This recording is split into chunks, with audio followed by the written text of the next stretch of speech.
दोस्तों सोने ने पूरी दुनिया में इस साल तहलका मचा दिया है। भारत में आज यानी कि 13 अक्टूबर की उस सोने की कीमतें 1,27,590 रुपए प्रति 10 ग्राम के पास पहुंच गई हैं। आप सब जानते हैं कि सोने में इतनी तेजी पहले कभी देखने को नहीं मिली है।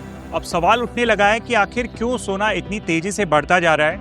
और आज आरबीआई की तरफ से भी एक रिपोर्ट आई है जिसमें एक बड़ा खुलासा हुआ है।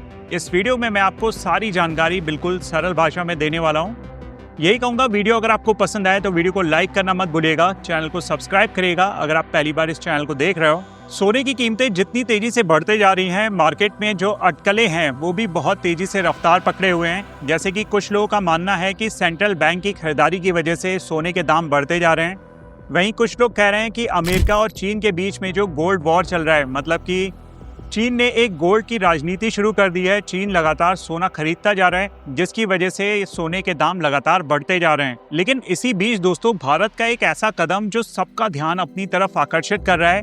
दरअसल आरबीआई यानी कि रिजर्व बैंक ऑफ इंडिया ने पिछले 2 महीने में 1 ग्राम सोना भी नहीं खरीदा है। अब सवाल उठने लगे हैं कि जब सोने के दाम पिछले 2 महीने में इतनी तेजी से बढ़े हैं कि आरबीआई ने आखिर क्यों सोने में खरीदारी नहीं की है। आरबीआई के पास इस वक्त करीब 880 टन सोना है, जो भारत के कुल विदेशी मुद्रा भंडार का करीब 12.5% हिस्सा है। इतना ज्यादा सोना भारत के पास पहले कभी नहीं था। लेकिन अब जब पूरी दुनिया सोना खरीद रही है तो सवाल उठता है कि भारत ने क्यों अपनी खरीद पर ब्रेक लगा दिया है। एक्सपर्ट बताते हैं कि आरबीआई शायद सोने को लेकर अब सावधानी बरत रहा है, क्योंकि अगर आरबीआई की तरफ से और ज्यादा सोना खरीदा गया तो इसकी वजह से डॉलर और रुपए की कीमतों पर बड़ा प्रभाव पड़ सकता है। एक्सपर्ट कहते हैं कि भारत शायद लॉन्ग टर्म स्ट्रेटजी पर काम कर रहा है, मतलब भविष्य में किसी बड़े आर्थिक संकट की तैयारी के लिए भारत इस तरीके के स्टेप ले रहा है। एक फैक्ट दोस्तों आपको और बता दूं, आपको लगता होगा कि इस वक्त सबसे ज्यादा सोना भारत के पास है, लेकिन ऐसा नहीं है। इस वक्त अगर सोने की बात करूं तो सबसे ज्यादा जो स्टॉक जमा है वो अमेरिका के पास है। अमेरिका के पास आज की डेट में 8,133 टन सोना है। वहीं पर स्टॉक के मामले में दूसरे नंबर पर जर्मनी आता है। ये लिस्ट दोस्तों काफी लंबी है, जैसे कि जर्मनी, इटली, फ्रांस, रूस, चीन। इसके बाद कहीं भारत का नंबर आता है।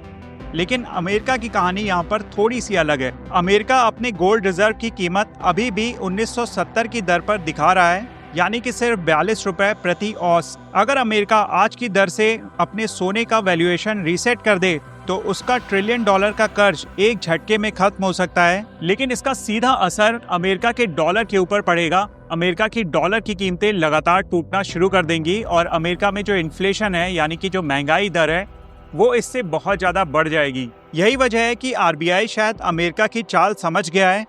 इसीलिए भारत ने फिलहाल सोने की खरीद रोक दी है, ताकि डॉलर, रुपया और इकोनॉमी तीनों पर असर ना पड़े। दोस्तों सोने की ये रैली लगातार जारी है। दिन प्रतिदिन नए नए रिकॉर्ड बनते जा रहे हैं। अब सवाल उठने लग गए हैं कि क्या ये रैली इसी तरीके तक चलती रहेगी या फिर आने वाले समय में सोने का दाम गिरेगा। आप इस पूरे मामले को लेकर क्या सोचते हैं, मुझे कमेंट करके जरूर बताइएगा। मैंने सोने से रिलेटेड, गोल्ड से रिलेटेड कई सारे वीडियो भी पोस्ट किए हैं।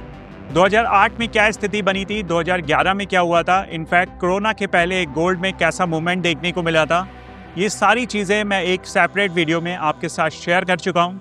अगर आपने उन वीडियो को नहीं देखा है तो मैं ये रिक्वेस्ट करूँगा उन वीडियो को ज़रूर देखिए और अपनी राय मुझे ज़रूर दीजिएगा। क्या ये गोल्ड का बबल फटेगा या फिर गोल्ड इस साल के अंत तक एक ऐसे रिकॉर्ड हाई को टच करेगा जिसकी किसी भी भारतीय ने कल्पना भी नहीं की होगी। उम्मीद कर रहा हूँ दोस्तों ये वीडियो आप लोगों को पसंद आया होगा। इस वीडियो में इतना ही रखता हूँ, फिर मिलता हूँ अगले वीडियो में। This is me Shalabh Dikshit, signing of.